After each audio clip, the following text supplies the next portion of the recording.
and then it has to come out, and I gotta figure it out.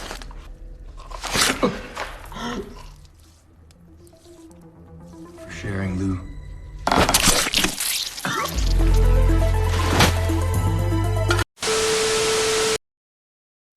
Halo Sobat Santuy, today is the day. Jumpa lagi bersama gua di channel Warung Santuy. Apa kabar kalian semua? Semoga kalian baik-baik saja dan tetap santuy. Pada video kali ini gua akan membahas alur cerita film yang berjudul Bloodline yang dirilis pada tahun 2019. Film Bloodline ini menceritakan mengenai kehidupan seorang pria bernama Evan, di mana dirinya berprofesi sebagai penasihat kesehatan mental atau guru BK di salah satu sekolah. Karena faktor banyaknya kasus anak-anak yang mengalami tindakan kekerasan dan juga pelecehan di dalam rumah tangga, membuat kondisi kejiwaannya Evan mulai tidak stabil, mengingat Evan memiliki latar belakang keluarga yang mengalami KDRT dari ayahnya Evan sendiri. Oleh karena itu, Evan mencoba untuk membalaskan dendam kepada para pelaku. Kemudian, akankah aksi balas dendamnya itu berjalan lancar atau malah menimbulkan masalah? Oke, tanpa basa-basi lagi, kita langsung masuk aja ke cerita filmnya.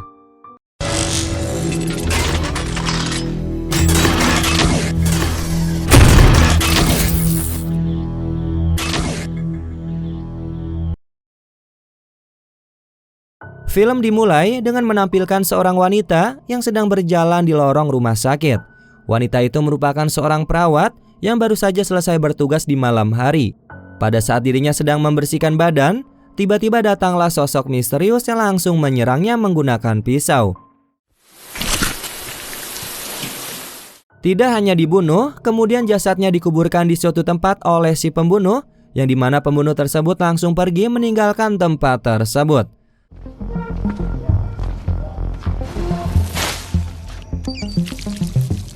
Setelah itu kita dibawa ke masa lalu, lebih tepatnya 3 bulan sebelumnya, di mana adegan berikut ini menampilkan sosok pria bernama Evan. Evan ini bekerja sebagai penasihat kesehatan mental di East Angels High School. Dirinya kerap kali disibukkan dengan menangani beberapa kasus para murid yang mengalami sebuah tindakan kekerasan maupun pelecehan seksual di dalam ruang lingkup rumah tangga dan lingkungan sekitar. Your mom say? It's hard to recommend that they not suspend you, but you gotta promise me this is the last time. Seperti biasa layaknya manusia pada umumnya, setelah seharian bekerja, Evan pun pulang ke rumahnya menjelang malam, di mana kedatangannya sudah disambut hangat oleh istrinya yang ternyata sedang mengandung anaknya Evan. Keluarga kecil ini tampak bahagia karena sebentar lagi akan menambah personil baru di keluarganya. Tibalah pada tengah malam, istrinya Evan yang bernama Lauren mengalami kontraksi, di mana Evan yang tengah tertidur dibangunkan oleh Lauren dan langsung bersiap siaga membawa istri dan perlengkapan untuk proses persalinan di rumah sakit. Evan terlihat selalu berada di sisinya Lauren menemaninya dalam proses persalinan.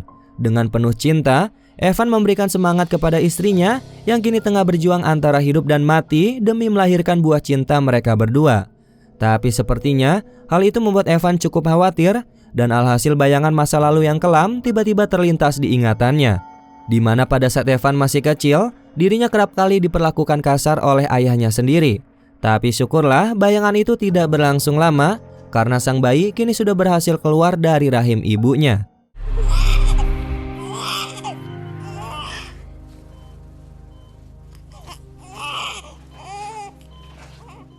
Singkat cerita, pada keesokan harinya, Mary datang ke rumah sakit untuk menjenguk cucu pertama yang baru saja lahir ke dunia, di mana Mary ini adalah ibu dari Evan dan tentunya mertua dari Lauren.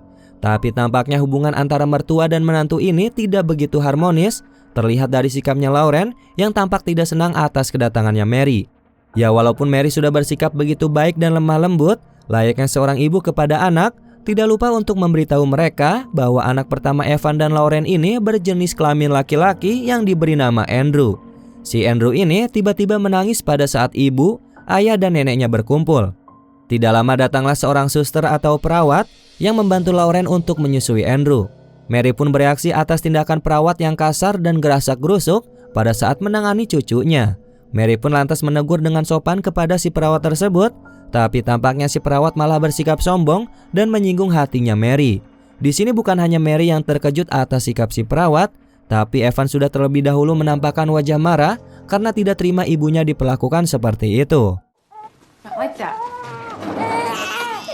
Nurse, may I suggest being a little more gentle? There. Why don't I go pick up some food for everyone? Singkat cerita, mereka pun kembali pulang ke rumahnya. Pada awalnya terlihat baik-baik saja dan berjalan normal, tapi semakin lama, Evan dan Lauren terlihat begitu frustasi menangani bayi pertama mereka yang sangat rewel. Andrew tampaknya kesulitan untuk menyusu ASI dari payudara ibunya. Hal itu membuat Lauren sangat sedih dan terus menangis setiap malam. Ditambah Evan yang terbangun karena menyetel alarm yang disetting setiap malam pada saat bayinya rewel atau menangis. Hal itu membuat ingatan masa lalunya Evan kembali muncul menghantuinya di dalam mimpi, di mana pada saat dirinya masih kecil diperlakukan kasar oleh ayahnya sendiri, dan ibunya si Mary selalu melindungi Evan.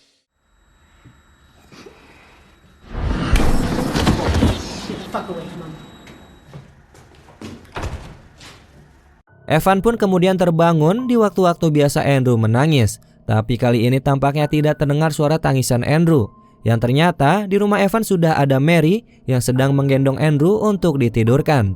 Dan mulai hari ini, si Mary akan tinggal bersama dengan Evan dan juga Lauren karena Mary tidak ingin melihat mereka berdua kewalahan mengurus Andrew. Oleh karena itu, Mary ingin Evan kembali menjalani hidup normal dengan mengurus dirinya sendiri. Singkat cerita, Evan sudah mulai kembali bekerja setelah beban mengurus Andrew sedikit berkurang karena kehadiran Mary yang membantunya untuk mengurus Andrew. Tapi tampaknya Evan masih khawatir memikirkan kondisi anaknya.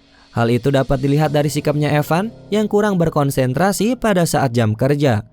Kebetulan hari itu adalah hari bimbingan konseling dari murid yang bernama Chris, di mana Chris ini adalah seorang siswa yang mengalami masalah kasus KDRT yang dilakukan oleh ayahnya. Dan Chris juga adalah salah satu murid kesayangannya Evan, di mana sikapnya Chris yang lemah lembut dan begitu menghargai Evan membuat Evan sangat peduli terhadap Chris. Chris yang mengetahui Evan baru saja mempunyai anak pun langsung memberikan sebuah boneka sebagai hadiah untuk anaknya Evan. Kemudian bel terdengar dan menandakan jam konseling telah selesai. Tidak lama masuklah murid bernama Ray yang mendatangi Evan untuk mengadu dan bercerita mengenai apa yang baru saja dialami olehnya. Evan pun menyarankan agar tindakan kekerasan ayahnya Ray harus segera dilaporkan ke pihak kepolisian karena sudah keterlaluan. Setelah bimbingan konseling selesai, Evan pun langsung mencari tahu mengenai ayahnya Ray yang bernama Jackson. Pada malam harinya, Evan seperti tidak tenang, pasalnya tidurnya terganggu akan bayang-bayang dirinya yang sedang menyiksa Jackson. Akhirnya, Evan pun memutuskan untuk pergi mencari Jackson. Dia pun melangkah pelan-pelan karena tidak ingin aksinya diketahui oleh sang istri. Setelah melakukan perjalanan yang cukup jauh, akhirnya Evan berhasil menemukan Jackson yang tengah diusir dari sebuah klub malam karena membuat kegaduhan di klub itu. Dari dalam mobil, Evan memperhatikan secara seksama untuk bisa memastikan bahwa pria itu adalah Jackson yang dia cari. Kemudian setelah memastikannya, Evan pun menghampiri dan berpura-pura akan menolong si Jackson. Akhirnya Jackson pun menerima bantuan dari Evan yang pada akhirnya mereka pergi menuju rumahnya Jackson yang sudah tidak ditempati. Situasi ini membuat Evan semakin terbantu untuk melancarkan aksi balas dendam.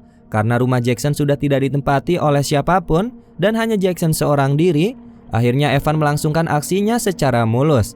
Namun sebelum menghabisi Jackson, Evan terlebih dahulu menyerangnya hingga tidak sadarkan diri. Kemudian Jackson diikat di atas kursi, yang dimana Evan juga merekam percakapan mereka berdua. Jackson pun tersadar bahwa Evan melakukan ini semua dikarenakan ulah dari anaknya yaitu si Ray.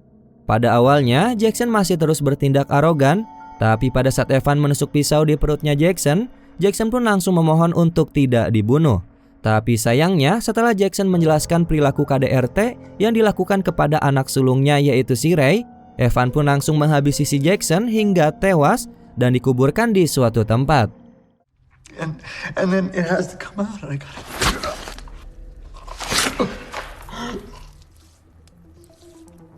For sharing, Lou.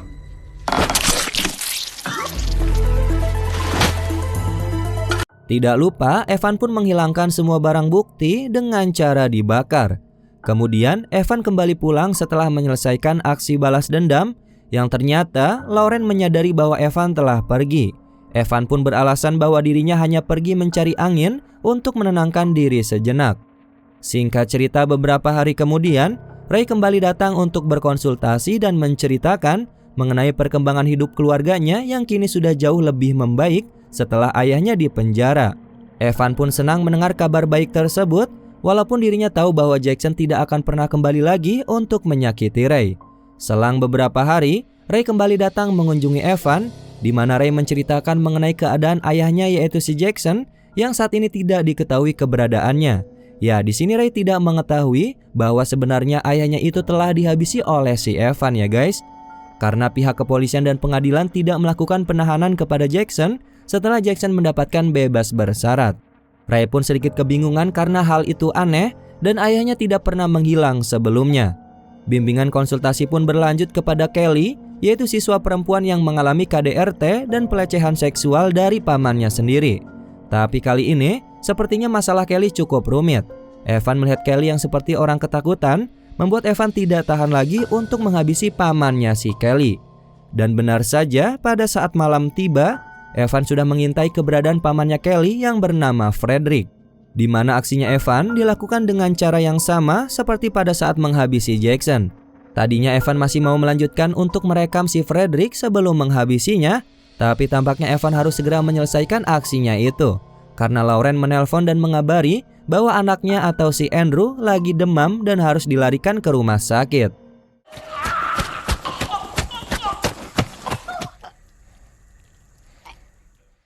Belum sempat mengurusi jasadnya si Frederick, Evan pun langsung bergegas pergi ke rumah sakit tanpa menyadari plastik pembungkus jasadnya si Frederick terselip keluar dari dalam bagasi mobil.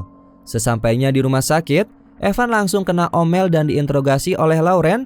Tapi untungnya dokter mengabari bahwa Andrew baik-baik saja dan Lauren pun tidak lagi marah-marah kepada Evan. Sebelum mereka pergi dari rumah sakit, perawat yang sebelumnya menangani persalinannya si Lauren kini kembali menangani Andrew yang tengah sakit. Dan lagi-lagi sikap si perawat ini tidak menyenangkan dan membuat keluarganya Evan tersinggung.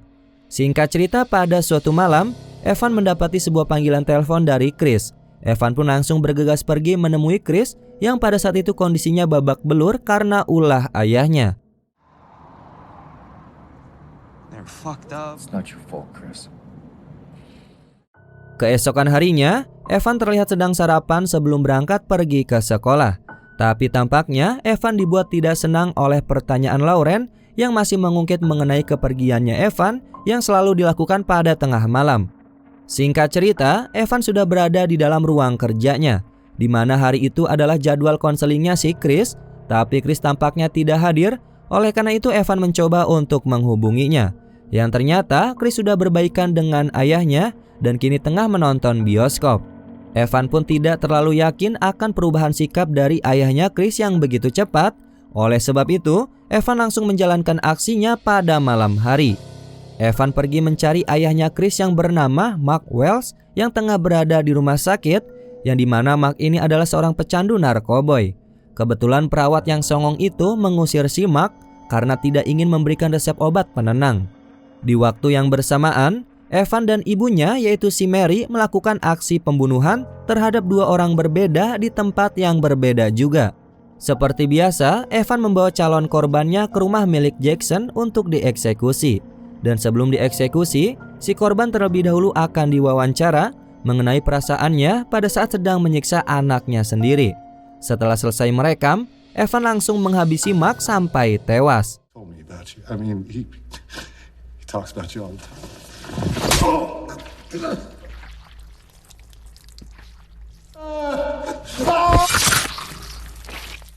Di tempat lain, Mary pun sama menghabisi si perawat songong yang tengah mandi. Jadi cuplikan di awal film itu adalah cuplikan si perawat songong yang dihabisi oleh Mary.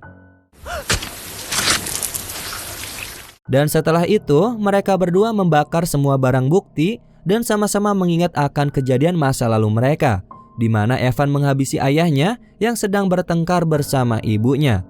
Kemudian setelah selesai, mereka berdua kembali lagi ke rumah untuk beristirahat. Keesokan harinya, terdengar kabar berita bahwa polisi menemukan 3 mayat yang tewas di lubang yang sama, Dan ketiganya teridentifikasi adalah orang tua dari para murid yang bersekolah di East Angels High School, yang dimana rumahnya Evan kini kedatangan tamu seorang detektif. Detektif ini ingin mencari tahu mengenai si Evan yang disinyalir ada kaitannya dengan kasus pembunuhan dari ketiga wali anak didiknya. Kemudian Evan pun diinterogasi dan sepertinya detektif mulai merasa ada yang janggal terhadap Evan. Oleh karena itu, detektif akan datang kembali pada keesokan harinya. Tapi kali ini, dia tidak menemui Evan, melainkan detektif pergi menemui Lauren. Di sini, Lauren yang tidak tahan lagi mencoba untuk memberi peringatan kepada detektif agar tidak mencurigai suaminya. Lauren pun memberitahu Evan mengenai kedatangan detektif yang tadi siang menemuinya. Selang beberapa lama kemudian, terdengar kabar berita mengenai penemuan jasad wanita bernama Nyonya Harrington yang tewas dibunuh secara mengerikan. Setelah itu, Evan dan Mary pun saling memandang satu sama lain, yang berarti pandangan mereka berdua memiliki maksud tertentu. Evan pun mengetahui bahwa aksi pembunuhan Nyonya Harrington dilakukan oleh ibunya, yaitu si Mary. Singkat cerita, pada malam hari, terdengar suara gaduh yang mengusik ketenangan keluarga Evan. Suara itu ternyata Chris yang datang ke rumahnya Evan. Chris diduga mengetahui bahwa pembunuh ayahnya adalah Evan, di mana Chris menyadari perihal uang yang sebelumnya belum pernah Chris ceritakan kepada Evan, dan Evan pun keceplosan mengenai hal tersebut. Tapi untungnya Evan berhasil menenangkan Chris yang datang sambil membawa pistol dan ditodongkan ke arahnya. Dan tidak lama kemudian Chris pergi dari rumahnya Evan. Di keesokan harinya, Lauren semakin tidak tenang. Oleh karena itu, Lauren pergi mencari tahu ke ruangan kerjanya Evan pada saat Evan pergi berangkat kerja, dan berhasil menemukan beberapa barang bukti yang diduga Evan adalah pelaku dari beberapa kasus pembunuhan. Lauren pun diberikan sedikit wejangan oleh Mary mengenai Evan yang kini mengalami posisi sulit, dan akhirnya Lauren melakukan aksi yang tidak terduga kepada Evan, yaitu Lauren pergi menemui Chris yang sebelumnya sempat Lauren hubungi untuk mengajak Chris bertemu. Singkat cerita, Evan mengikuti Chris yang akan bertemu dengan Lauren, yang dimana tempat pertemuan mereka berada di area tempat Evan mengubur para korbannya. Tidak menunggu lama, Chris pun datang menghampiri Lauren yang sudah tiba terlebih dahulu. Tanpa mereka sadari, Evan juga berada tidak jauh dari tempat mereka, dan tewaslah Chris yang ditembak oleh Lauren karena Lauren ingin melindungi keluarganya.